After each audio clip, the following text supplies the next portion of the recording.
Uh-huh. I just feel like I've been around the block, ripping up fantasy stock, working around the clock. Look at the view from the top. Researching rookies a lot? No, I just be listening to pods. Yeah, one in particular, I'm just a messenger. Let me just pass on the rock. Browning, brunning, pruning, pronouncing ain't what he's doing. What he's doing is not losing, but infusing you with new things. And there's Dennis the Bennett, yeah. The man is a menace, yeah. Building a dynasty, some of the finest things. Promise you, you won't regret it. Sly as a fox, cultured in pop. Give him his props. Here is a thought, here is a box. And you cannot compare them at all, so don't even try. Careful with the news, but when you use a take, I take up Tony Fire. I mean Dyer, because anyone else is a huge mistake. Whoa. Fantasy round table, fantasy round table. Yeah. Fantasy round table, come take a look at the crown, baby. Hey, fantasy round table, fantasy round table. Woo. Fantasy round table, come take a look at the crown, baby. Go. Hello and welcome to another episode of the Fantasy Football Roundtable Podcast. It is 2023, which is almost hard to believe. We also have only 17 games left in the NFL regular season for 2022, which is even harder to believe. We saw a great slate of action on Sunday yesterday and a lot of interesting twists and turns in the playoff race. We're going to cover all of it, and we're going to look back at the performances that either helped or hurt you the most in championship week. But before we do that, Dennis, how was your New Year? My New Year was fantastic, except the Buckeyes lost. My 6 championships are still all kind of in question. It looks like I may win my free leagues, which, always sucks when you like to play for money. I'm out on one, and I have a decent shot at the other 5 leagues. So it's a mixed bag. I have some Josh Allen going, some Joe Burrow going, some Joe Mixon going for and against Gabe Davis. So like you do. I was thinking about this yesterday. Not only is tonight's game probably the best matchup of week 17, but it's also fascinating that it's got to be one of the most potentially impactful Monday night games we've had during a fantasy championship week, because you have 2 of the top quarterbacks, at least 3 of the top 15 wide receivers, a couple of good running backs, and a couple of incredible boom bust options that a lot of people are throwing out there, like Mr. Gabe Davis, who you just mentioned, who could be a wide receiver 4 or could give you 95 points depending on, how many bombs he can catch tonight. Figure it's got to swing a lot of fantasy fortunes. Yeah, it's going to be an interesting watch tonight, that's for sure. Well, before we get to watch Monday Night Football, let's look back at the Week 17 that was, and we'll start off with a barn burner in Atlanta, where the Falcons held on for the 20-19 win over the Arizona Cardinals. Cardinals have had kind of a lost season, Dennis, but with the injury to Zach Ertz, we've gotten to see Trey McBride, who some people thought was the best of the tight end class of 2022, get to have a bigger role. He's seen 25 targets, caught 17 passes the last 4 weeks, had 7 for 78 and a touchdown yesterday. Do you like what you're seeing? Yeah, I do. I mean, McBride was regarded as one of the best, if not the best, tight end in this rookie class.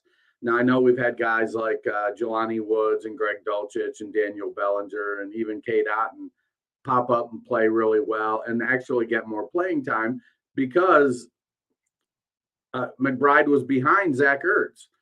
But now that he's got a shot, he looks like he fits. And it'll be interesting to see what happens in Arizona with Zach Ertz. And I know teams are running a lot more 2 tight end stuff. But that doesn't seem like the Cliff Kingsbury kind of approach to things. So I do like McBride. He's somebody where I've kind of evolved into after last draft season and kind of seeing how it went. I'm evolving into unless they are an elite talent, a la Kyle Pitts. I'm probably not drafting rookie tight ends um, just because I, it's just as easy to kind of trade for them in their second or third year.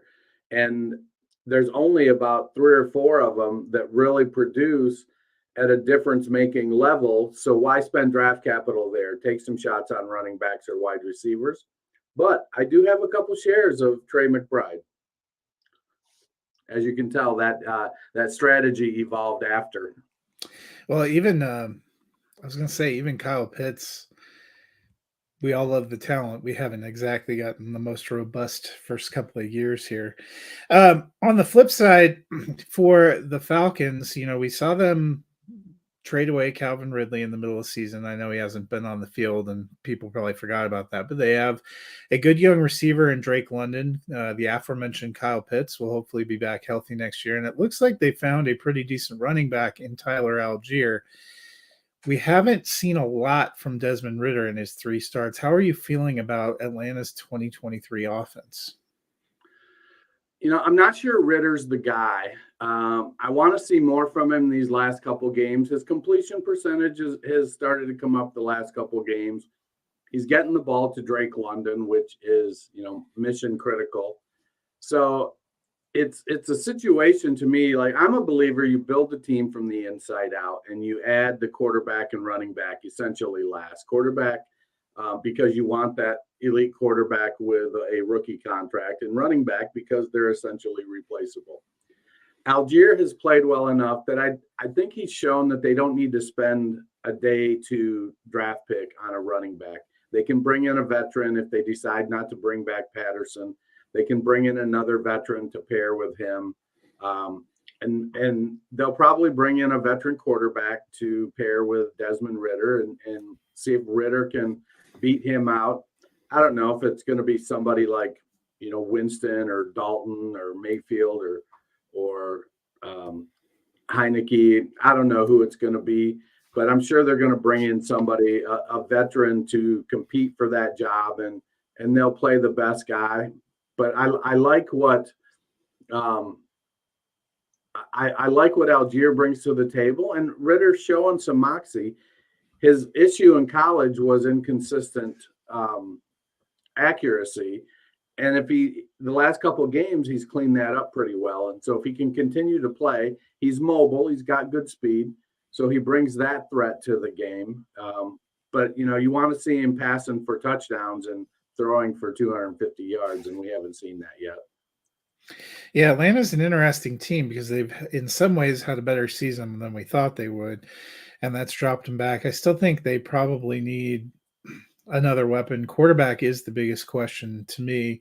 And also it's a question of what are they trying to accomplish? Like I thought they were going to be trying to bottom out this year. And for a while, it almost looked like they were trying to go for a division title or trying to compete. And if you're trying to compete, I don't know if Desmond Ridder is exactly the best option. So we'll have to see, but certainly an interesting season. On to Detroit, where we got a game that did both Dennis and my heart good, and that is the Detroit Lions hosting the Chicago Bears.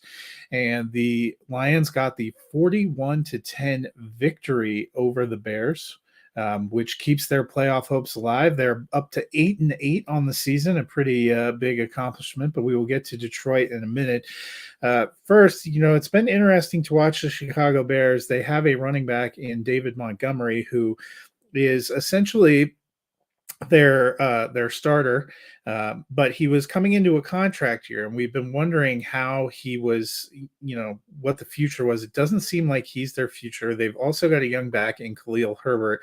Yesterday, it was mostly Justin Fields, both as a rusher and a passer, but we saw kind of an even split. Montgomery, 6 carries, 24 yards, 5 for 31 for Khalil Herbert. Dennis, do you think going into next year that Herbert's going to get a shot to be the main running back complementing Fields back there? I think so. It doesn't make sense for them to re-sign Montgomery to a new contract. I do think they'll bring in a cheaper veteran running back to pair with Herbert. I know they like Tristan Ebner, who's their third rounder, but I don't think they want to go forward with just those two guys at the top of their order. So they'll bring in somebody to be the number two. I like what Herbert brings to the table. He's explosive. He catches the ball well. He's basically an explosive version of David Montgomery. Doesn't quite have the lateral movement Montgomery has.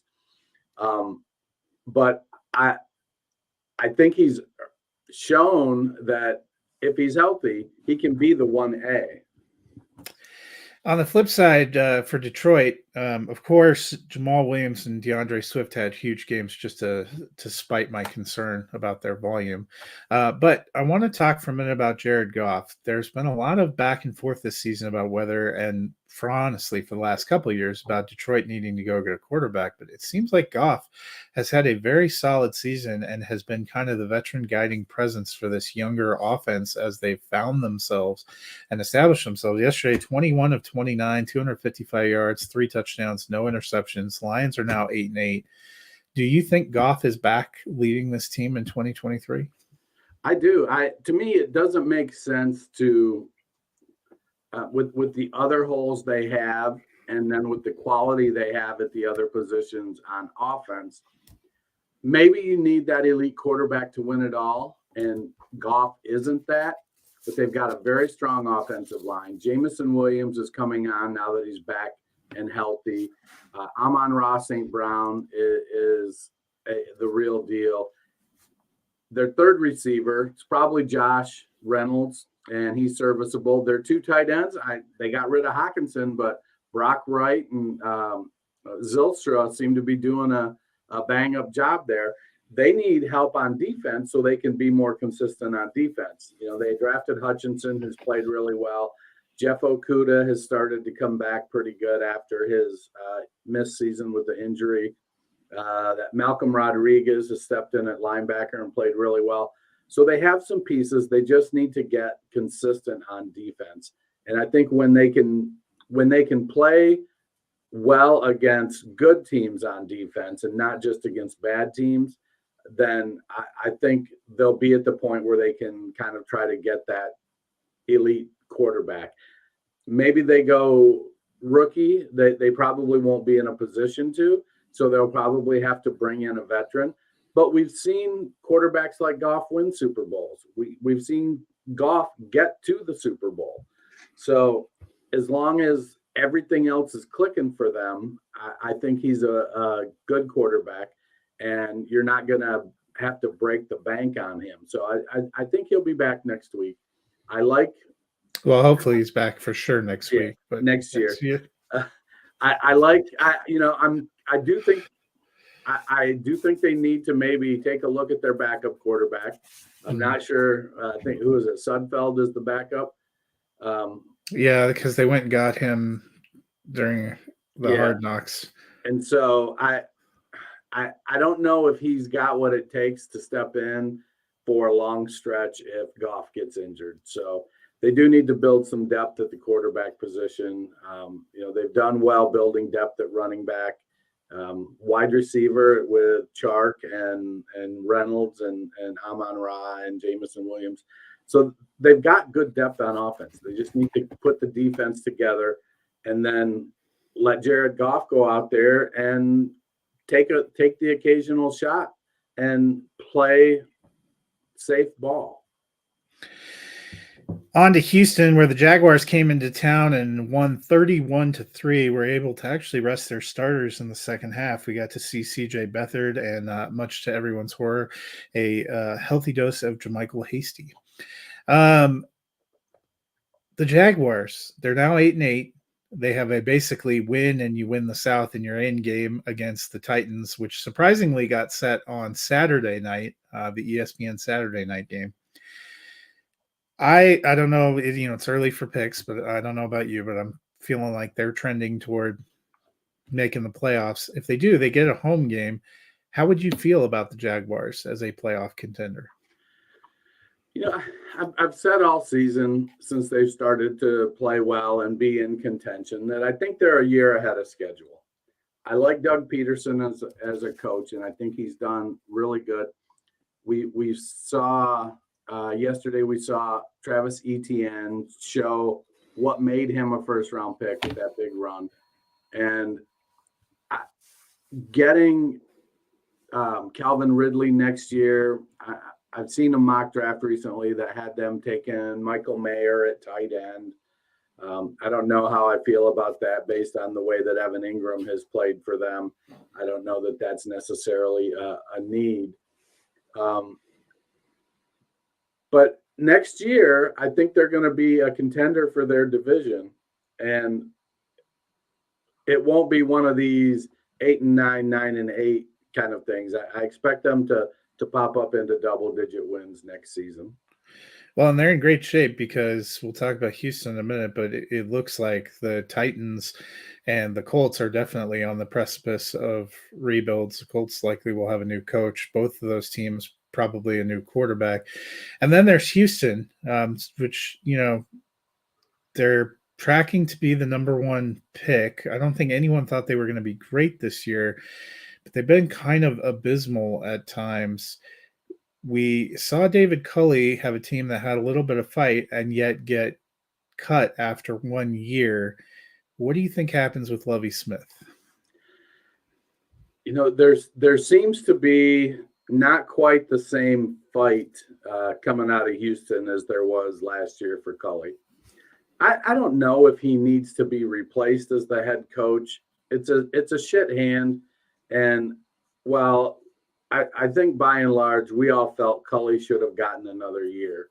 The downside of it is I think the front office, they don't want to win. And the players and the coaches are doing their best to win. That's what their job is. And so it's a tough situation for Lovie Smith to be in. It feels like a no right now. I think that it's setting up for as long as they don't screw up that first pick, like they did with the Trevor Lawrence season, as long as they don't screw it up, it feels like it's setting up for a new coach and a new quarterback. Yeah, I sort of agree. On to Kansas City, a game that, again, for the second time this season, the Broncos-Chiefs game was much closer than we thought. Broncos actually had a lead going into the fourth quarter just to get my hopes up, only to crush them on the first day of 2023, making the new year feel a lot like the last year and, frankly, the last 6 years of watching this Broncos team. Dennis, the Broncos fired their coach this week, and then Greg Dulcich got put on IR, and all of a sudden, Albert O comes back to life. 3 catches, 45 yards, and a touchdown. Are we talking ourselves back into believing he could be a thing? Well, let me ask you this as our resident Denver beat writer, beat talker.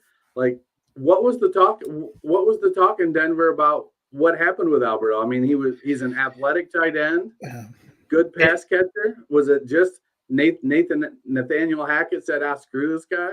I'm beginning to think he did clash with Hackett because it went from, I thought it was going to be Albert O's year, and even there started to be concern with, you were talking about a team that very publicly and brashly under Hackett said we're not playing any starters or any players of consequence in the preseason, and Albert O's out there in the fourth quarter of preseason games playing. So something was going on, and he was basically a healthy and active almost all season, which I didn't totally understand. It's clear there was some dissension behind the ranks because while Hackett's firing made a lot of news, when they put Jerry Rosberg as the interim coach, he also fired the special teams coach and fired another one of their coaches and changed play callers. So something massive was going on behind the scenes. That being said, I feel like this is year 4 or year 3 for Albert. He has flashes every season, and there has not been consistency. I think Dulcich is a better tight end prospect. I thought that before the season. So I'm not sure. Maybe it boosts his value to go somewhere else, but I'm having a little trouble talking myself back into him. Well, I think it depends on what you're talking yourself into him for. I think he pairs very well with Dulcich, who's a 3-down tight end. Albert O is a passing down tight end. And while maybe a new coach comes in and gets some more blocking out of him because he's a big dude. He's what? Isn't he like 6'6", 245 or something? Yeah, and supposedly that was part of the problem in the preseason. They were unhappy with his blocking. And so if he's the secondary guy, you bring in Tomlinson when you're going too tight end to run. You bring in Albert O when you're going too tight end to pass. Yes, it kind of telegraphs a little bit of what you're going to do. There'll be some crossover. We've seen Tomlinson catch some passes. We've seen Albert do a little bit of blocking. But I feel like it's a situation where I like the talent that he has. It just almost – he's starting to fall into Donald Parham territory for me. You know, he flashes and you're like, man, if they just get this guy involved, he'll do big things. But they just don't get him involved. You know, it's I don't know if he flashes because it's an accident, but I mean, he makes stuff happen when you get the ball in his hands, and there's no denying that. I think Parham's a good comp too. It's not that he doesn't have talent. It's just probably the way I feel about Albert is he hasn't made himself important or vital to the offense. Right.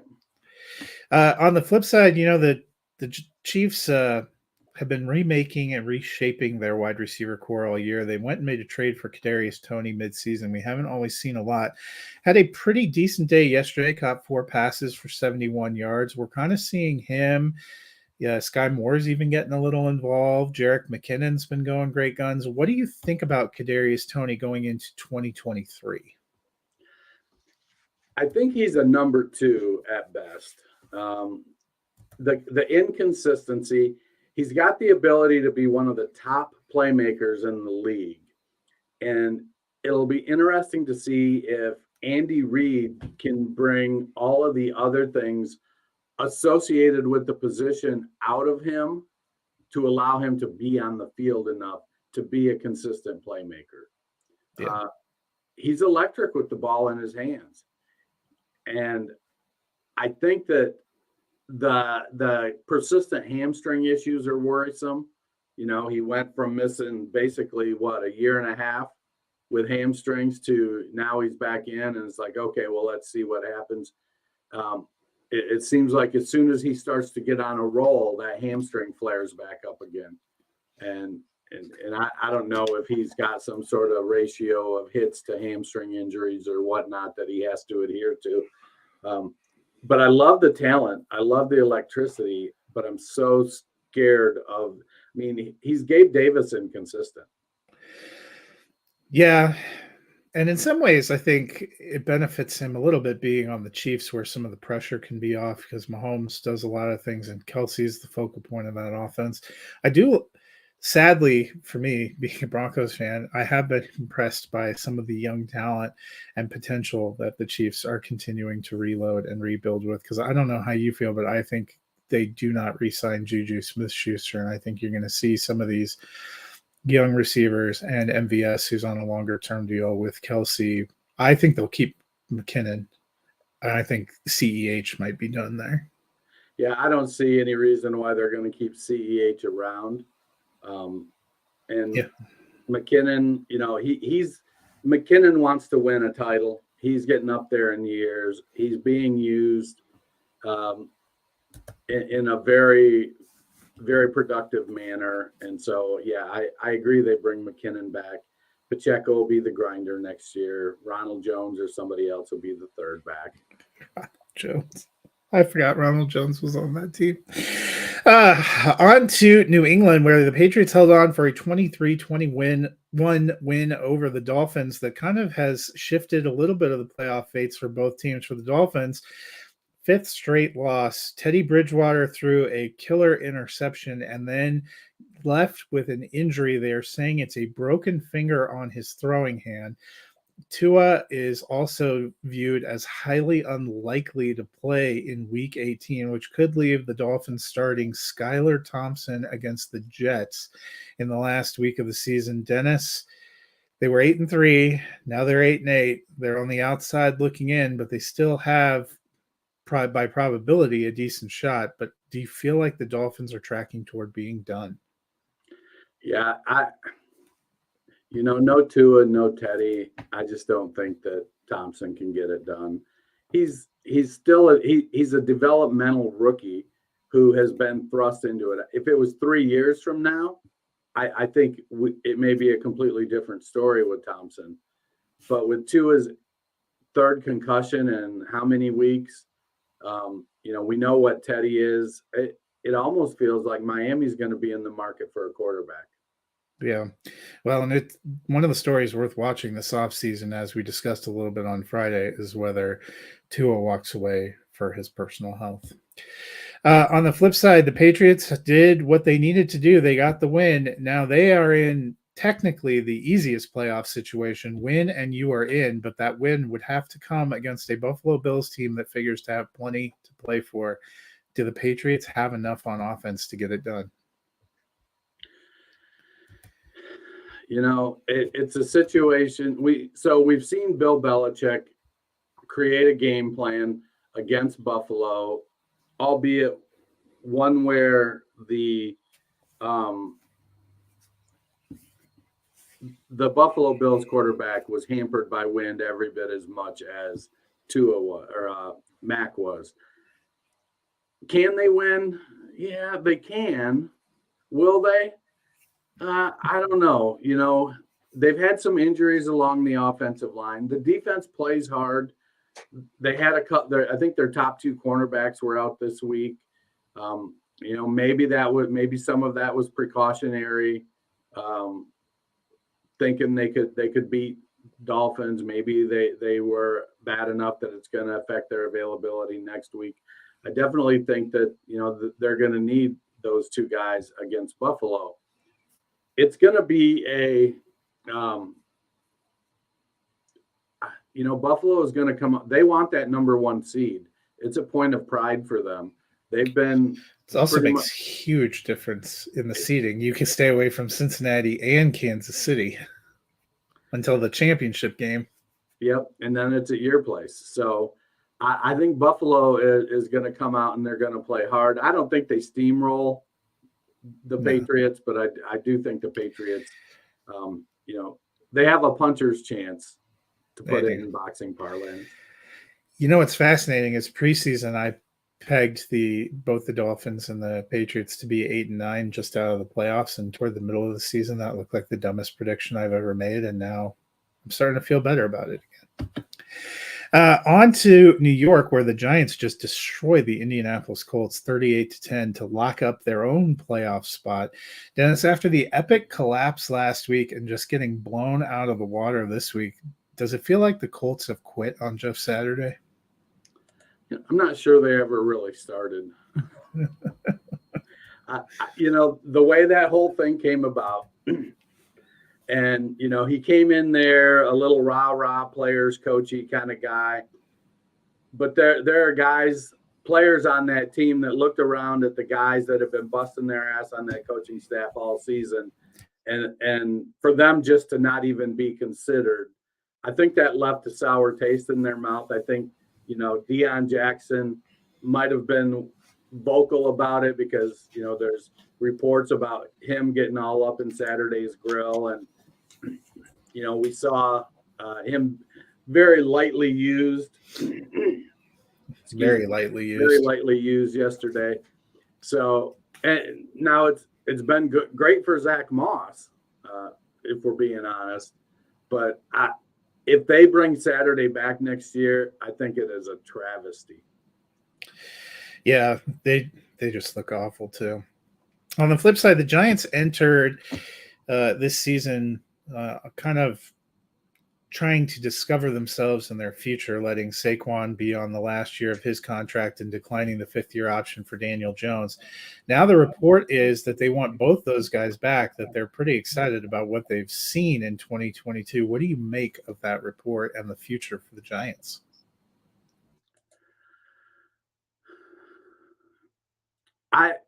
That's what I said they were going to do. Are they reporting what I said? I don't know. I like what Daboll is doing there, and the work he did with Josh Allen, I think he's just replicating it with Daniel Jones, and Jones is taking to it. Do I think we see a point where Jones becomes like the highest volume passing quarterback in the NFL? I don't think we see that. But also, Buffalo didn't have Saquon Barkley at the running back position. And as the Giants kind of move through this season, they're doing this with just a completely who's who of irrelevant wide receivers, and it's been phenomenal to watch. They installed a rookie tight end who was playing great before he got his eye messed up, and now he's back and he's playing well again. The defense, Kayvon Thibodeau is leading a rise on that defense. So there is a lot of parts there. I think they are a year early, and I think bringing back Saquon and Daniel Jones makes a ton of sense. Yeah, I agree. I mean, they've had a much better season than I think anyone expected as well. So I'll be curious to see how that ends up for them. On to our next game. The New Orleans Saints played the Philadelphia Eagles and came away with the 20-10 victory. I think it was a little bit surprising. Gardner Minshew in there again, but Philadelphia puts a lot of things into play without being able to get the win. We'll start with the Saints. We started with Jameis Winston, then we've seen a healthy dose of Andy Dalton. The Saints haven't been terrible, but they haven't been great. With what happened with Tampa Bay, they've now been eliminated. What do you think they do at quarterback in 2023? There are just so many moving parts with New Orleans right now. The talk about they're asking for 2 first-round draft picks to let some other team hire Sean Payton. Maybe they get a first-round pick, maybe they don't.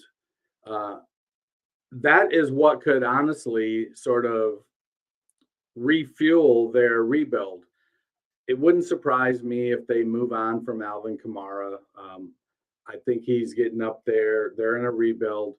Dalton and Jameis are both, I think, pretty much gone. I mean, Dalton might come back because Dennis Allen has been playing him. And he may look at it as saying, well, I'm 35 years old. Where else am I going to go and get an opportunity to start? And if it means if being the starter means I'm going to have to give way to Taysom Hill on plays and I don't have to get hit, is that the worst thing in the world? Most likely, I think they bring in a vet and they draft a developmental guy. I don't think they're going to be in position to get one of the early guys, but it's a situation where they've got to start to figure out where they're going with the quarterback position. They had significant injuries along their offensive line, in their wide receiver core.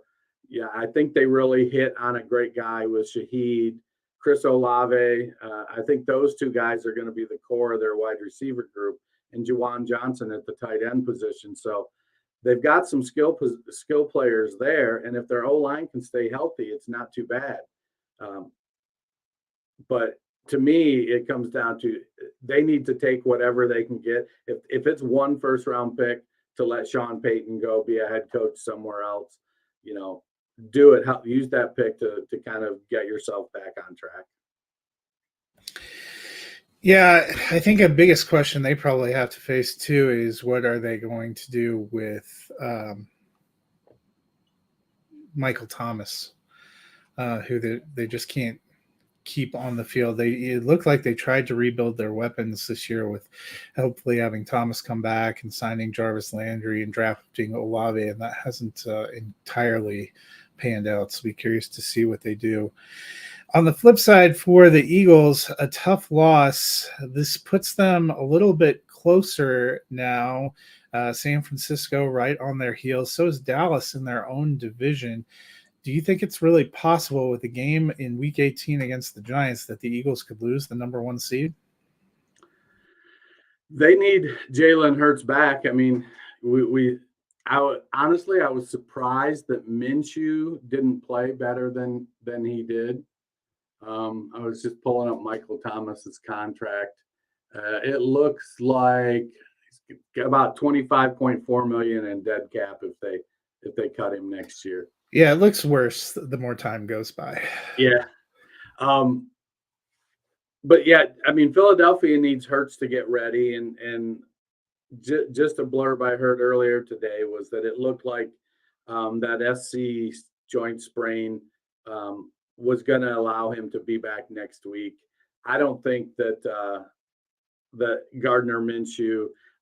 I think if Minshew had played well this week, I still think they would be trying to get Hurts back, but it might have helped set Minshew up for a free agent run this offseason. But, to quote Cinderella, that carriage turned into a pumpkin right quick at midnight. Yeah, That's more of a paraphrase than a quote. They really need they kind of need Hurts to come back, but also I'm curious to see the Giants can't really improve their seeding. I wonder if they will play hard. It would be very curious because if Dallas wins against a pretty bleak Washington team and the 49ers manage to win and the Eagles manage to lose, the 49ers are the 1 seed, Dallas is the 2 seed, and the Eagles are on the road at Tampa Bay. It's quite a swing. Quite a swing.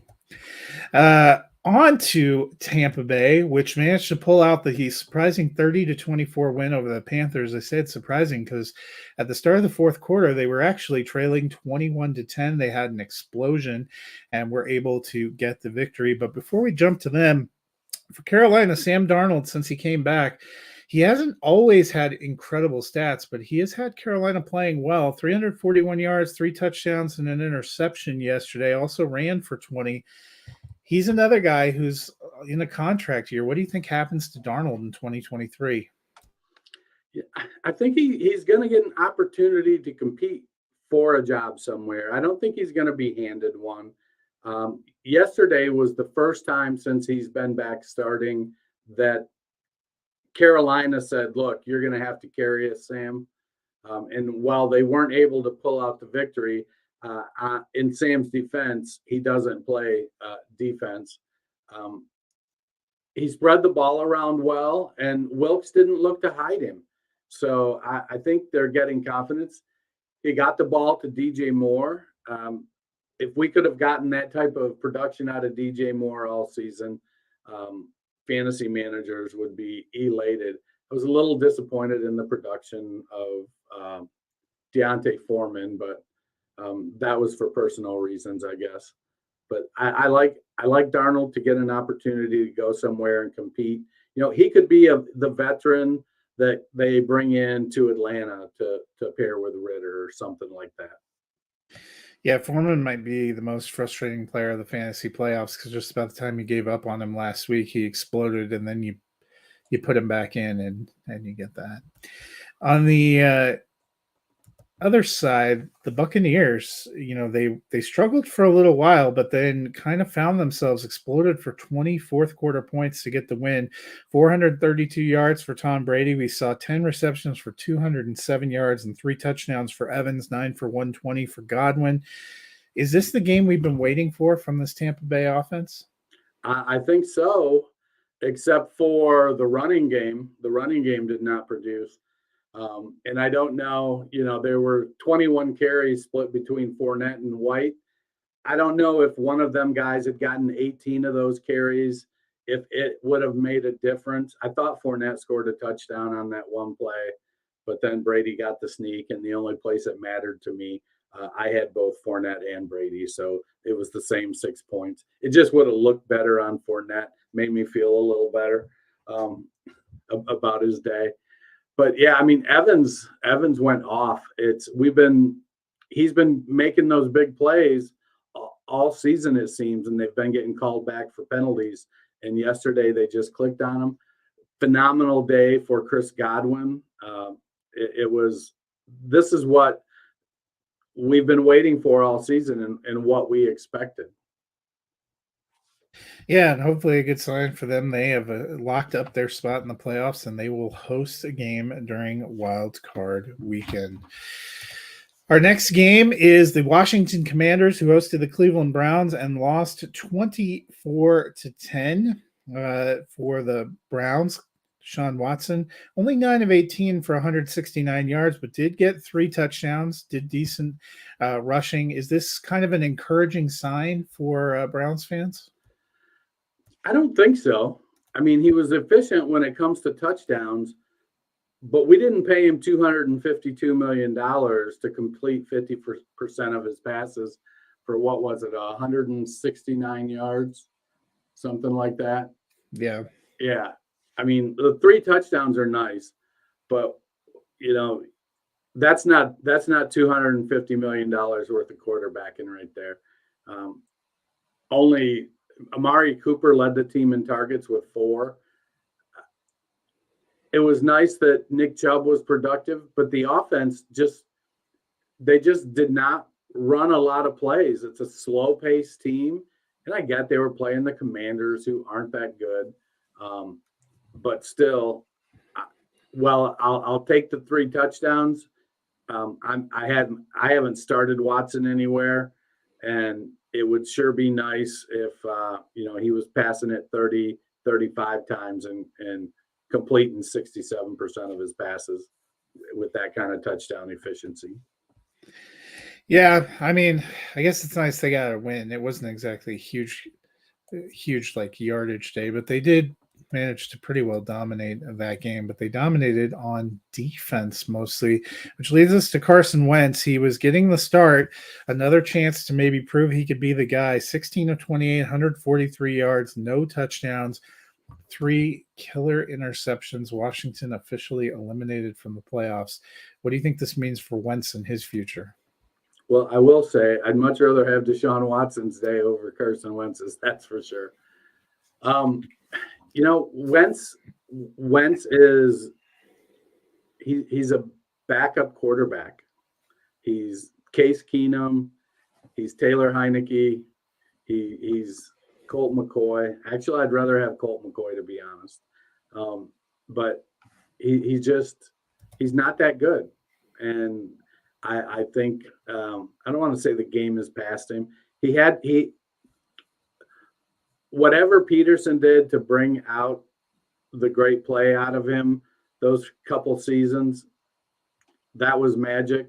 But where he's at now, I don't know if some of it is confidence lost in himself for getting benched and then getting moved, then getting cut, and he just hasn't been able to make it back in his head, basically.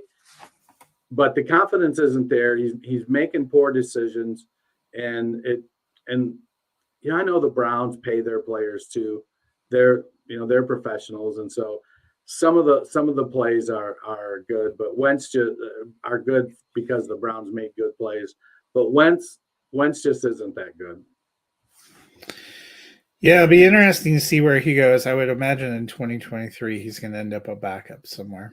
Blaine Gabbert was the name I was searching for with backup quarterbacks. He's on his way to Blaine Gabbert territory. On to Las Vegas, which was one of the more surprising games of the day. The 49ers got the win. That wasn't surprising, but it was 37-34 and went to overtime, which was a little bit surprising. Dennis, Brock Purdy now 4-0 as a starter, seems to be putting up some decent stats and running this offense pretty well. Is he making a case to be in consideration for starting in 2023? I don't think you can start him over Lance. I think he's playing well. He's making a case that he belongs in the NFL, and regression is coming. He's not going to keep throwing for 2 touchdowns every game. I know I said that before this game, and then he went out and did it to spite me. But he's playing well. The team makes plays for him. He's kind of starting to fall into that Mike White Gardner Minshew sort of Taylor Heineke mythical backup quarterback is what he's becoming. And with this, I think he started 5 games now. He's 4-0, so he started 4. He came in and took over for Jimmy G in that 5th one. Yeah, so it's a small sample size. I don't expect the Raiders to figure him out. That's just not what the Raiders do. They're not that well coached at this point. But Purdy belongs in the NFL. I don't think he's got a very high ceiling. I think when he's a Mac Jones type of quarterback. He just has much better weapons than Mac Jones. I mean, I'm going to sort of go the other way. I'd like to see what he does in the playoffs, but I don't think Trey Lance has made any case for him being a starter, to be perfectly honest. I don't think he has either. I just think that at some point, you can't. Lance got injured, and you can't really. It's hard to judge to penalize him for getting injured again. And so I feel like they're going to go into the season with the expectation, into the offseason with the expectation that Lance is their quarterback. That's just how I feel about it. I could be wrong, As Yoda would say, that's why you lose or why you fail. On the flip side, Jarrett Stidham, I don't think any of us was super excited about seeing his first start, but 23 of 34, 365 yards, 3 touchdowns, had 2 interceptions, but going against the best defense in the NFL coming into the game, were you impressed with what you saw? Based on what my expectations were, I was thoroughly impressed. I mean, there was nothing in his profile that said he was going to complete over 67% of his passes for over 350 yards and 3 touchdowns. He had a great game. I don't know, do you think was that McDaniel's game plan that made it great? I know that as a Josh Jacobs manager, I fully expected, Jacobs didn't have a great game, but based on my expectations, I think Jacobs had a great game. Yeah, because the 49ers have been brutal to run against, to throw against, to do anything against. Jacobs was 70 yards and a touchdown and catching 4 passes for 26 yards. Against this defense, I think you take that in the finals week. My wonder is almost if it was a little bit of a trap game for the 49ers and they had similarly low expectations, but the people that have to be the most thrilled are Devontae Adams managers in the fantasy championship game. Yeah, 150 yards, 2 touchdowns, and 7 catches. Unreal. Close to phenomenal. We'll move on to Seattle, where the Seahawks hosted the Jets in kind of a crucial game for both teams. Seahawks kept their playoff hopes alive with a 23-6 win. Dennis, we saw Zach Wilson probably not the answer for the Jets. Mike White didn't seem to be the answer for the Jets this week either. The Jets are a team that have talent on offense and defense and have looked good at times. Do you think their 2023 quarterback is on their roster right now? I think one of their 2023 quarterbacks is on their roster, and he's going to be their backup quarterback. To me, I think it feels like, a Jimmy Garoppolo, Derek Carr. Hell, they may bring Sam Darnold back.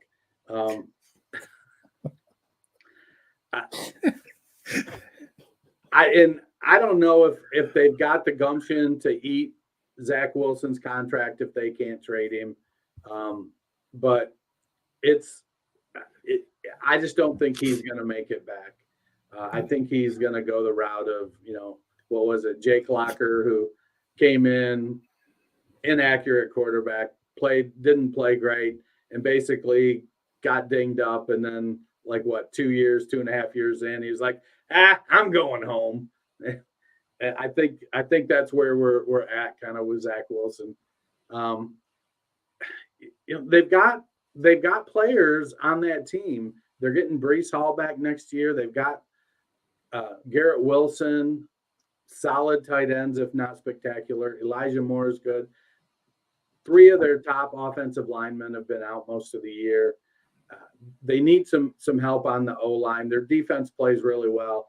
Sauce Gardner and DJ Reed are probably, if not the best, one of the best tandems of cornerbacks in the NFL. So there's a lot of pieces there. They need somebody to start to pull the trigger at the quarterback position. I don't know that it's one of these guys here. I feel like it'll be Mike White backing up somebody next year. Yeah, I think so too. The Jets need to figure out a quarterback solution. I don't think it's on their roster. On the flip side, the Seahawks 8-8, still alive in the playoff race, but they would need to win and get some help next week. However, Geno Smith has turned things around quite a bit for them. He's played well, earned a slot in the Pro Bowl. Do you think he is back as their starter in 2023? I think they're going to try to bring him back. Pete still talks about how much he likes Drew Lock.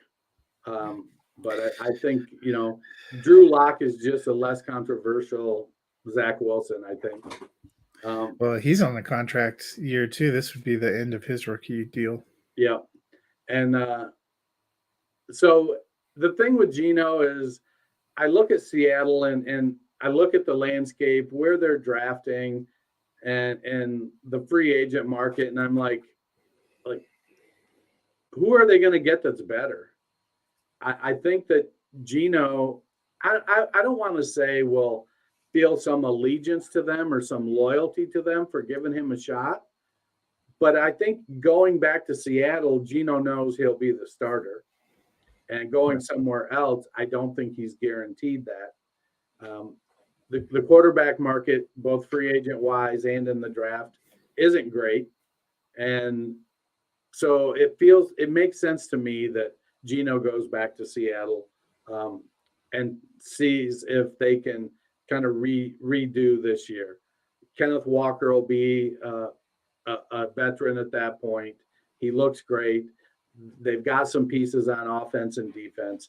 And so to me, it feels like Geno is Pete Carroll's last hurrah. However long Geno sticks around, 2 more years or whatnot, it feels like at the end of that, Pete's going to be like, I'm 75, I'm 77, whatever it is. It's time for me to go to.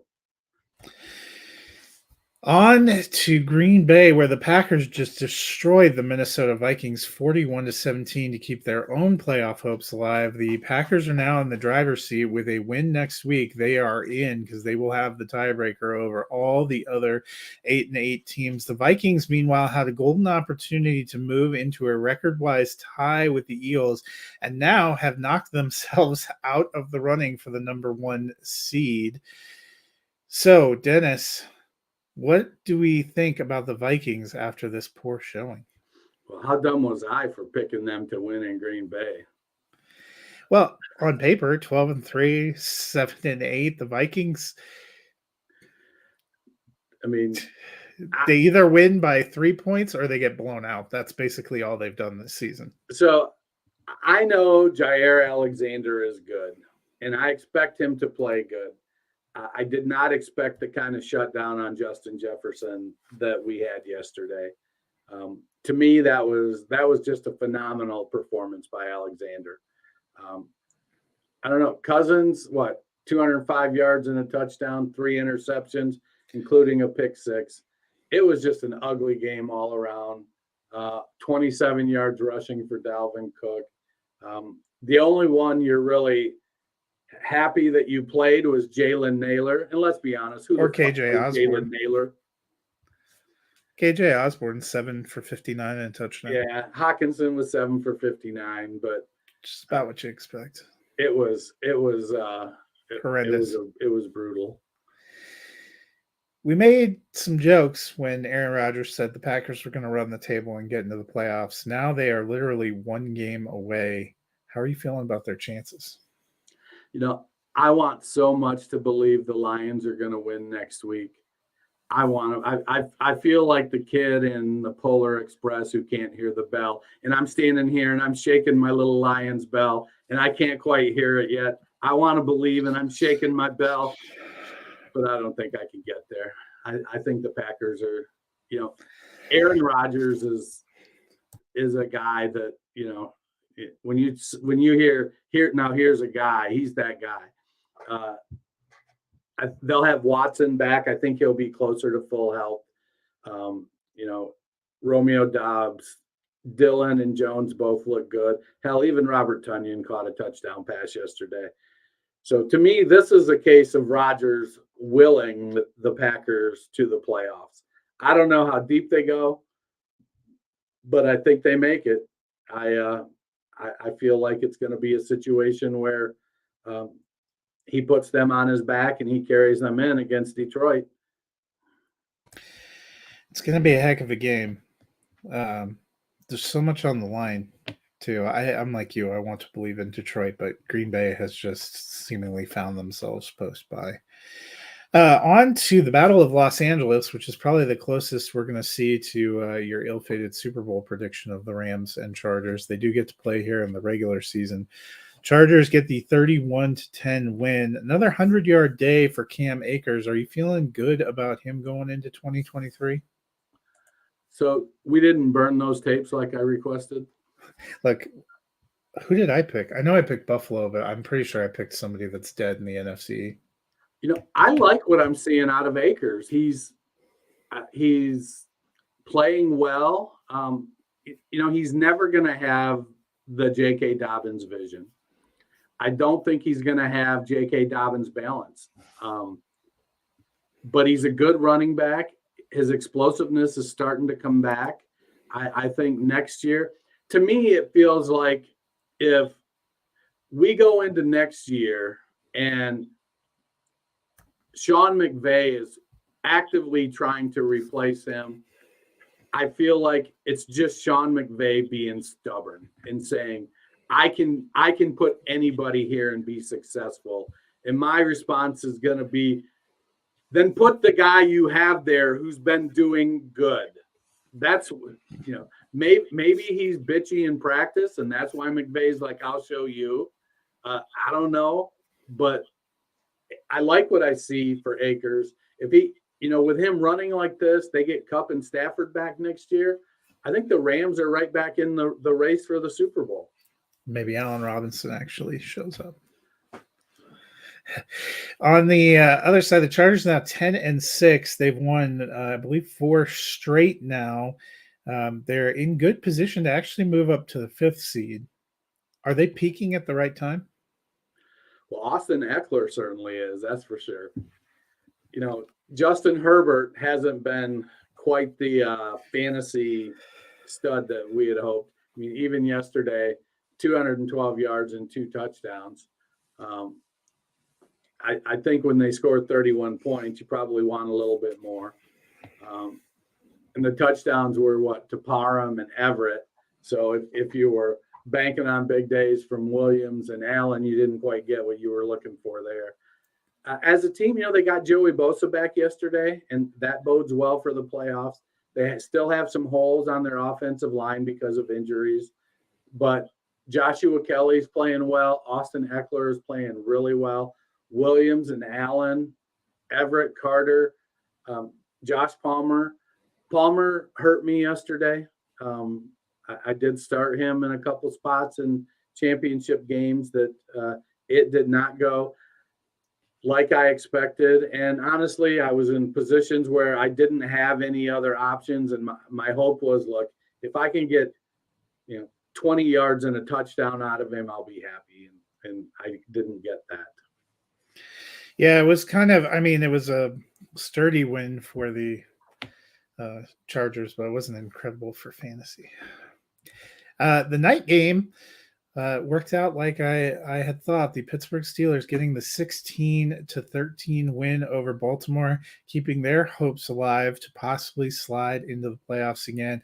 And they did it with a late fourth quarter touchdown drive from Kenny Pickett, who made a couple of pretty good throws to get down there, including the touchdown pass to Najee Harris. Dennis, what are you thinking of Kenny Pickett as he wraps up his rookie year? I don't think he's as good as Mac Jones. 6 touchdowns, 9 interceptions. I mean, Pickett so everybody wants to talk about his game-winning drives and like completely dismiss the entire rest of the game that put him in the position. So, he completes 64% of his passes. I'm going to reserve my commentary by and large until I get a bigger sample size. I want to see how he grows this offseason. What kind of steps does he take? As of right now, he seems more like an answer as opposed to the answer. Still, you got to give credit to Mike Tomlin, that defense. Steelers 8-8, a better year than we thought they were going to get. I actually think they probably clip the Browns next week and go to 9-8, whether they make the playoffs or not. The Ravens, another game, no Lamar Jackson. Tyler Huntley did one thing right. He got 9 passes for 100 yards to Mark Andrews, making us all feel better about that. But they lose 16-13. They remain at the game and a half now back of Cincinnati. If Cincinnati wins tonight, they will have lost their shot at the AFC North. If the Bengals lose tonight, they still technically have a shot. They're hoping to get Lamar back, at least for the playoffs, but how should we feel about the Ravens as contenders? Their defense has been playing well, but their offense has been a mess all year. I mean, is there a more heralded, 1 in 9 backup than Tyler Huntley? Who is like the third alternate for the Pro Bowl team? I don't. So Huntley needs to take some massive growth steps to, I think, be more consistently viable. The downside of it is I don't know that the Ravens offense and the way it's built provides that kind of opportunity for a quarterback. It's built to Lamar Jackson's strengths, which is look for Mark Andrews and run. And occasionally it's, it used to be look for Hollywood Brown and run occasionally. But, Huntley is, he's great value, Lamar Jackson. He does all the same things, just not as well. And his batteries run out a lot quicker. So, while I like the moxie that he plays with, he needs to take a step. And I'm not saying he even needs to get to a point where he can put the team on his back for a drive. He just needs to get to the point where they trust him in a game where they need to win to maintain their playoff status, and they only trusted him to throw it. I think even running teams need to believe that their quarterback can complete 25 passes in a game every once in a while. And I just don't think the Ravens think that. Yeah, that made me curious to see what they do. You would think these extended stretches where he hasn't been available have perhaps boosted Lamar Jackson's value, but also it has to give you a moment of pause when they don't have Lamar Jackson. They just don't seem like they can win. They even suffered a couple of these, come from ahead defeats because this was another game where they had a 10-point lead and managed to lose the game. But Baltimore is an interesting team. They're going to make the playoffs. I just don't feel good about them as a contender, and they're going to have a hard road. It is actually potentially shaping up that they would play, if things break the way we think they might, that they would have to play the Bengals 2 weeks in a row, once to end the season and then once to start the playoffs, which would be an interesting way to go. Well, tonight wraps up, as we mentioned, with the Bills and the Bengals. I am still picking the Bills. I picked the Bengals, and I'm going to stick with them. Should be a pretty what I need is a shootout, though, that does not involve Gabe Davis. Well, except I guess that's true, because even your team where you have Davis on your roster, if you get a shootout, we might get 25 from Mixon, 25 from Burrow, I'll be good. You really just need the Bengals to go off, is what it sounds right. Like. Well, I wish you the best of luck. Wish everyone the best of luck if you are still in fantasy championship games. If your championship dreams have died and you're just sitting there watching the games, looking at your team sadly on your phone, Dennis, what might the people also be able to do to fill their time? Just switch on over to the Fantasy Football Roundtable podcast. Follow us at Roundtable FF on Twitter. Subscribe, give us a like, download, listen. It helps us out tremendously. And enjoy some college football today. That's right. ESPN has the Rose Bowl leading right into Monday Night Football. So if you just wanted to sit there, watch games, and do nothing, today is your dream.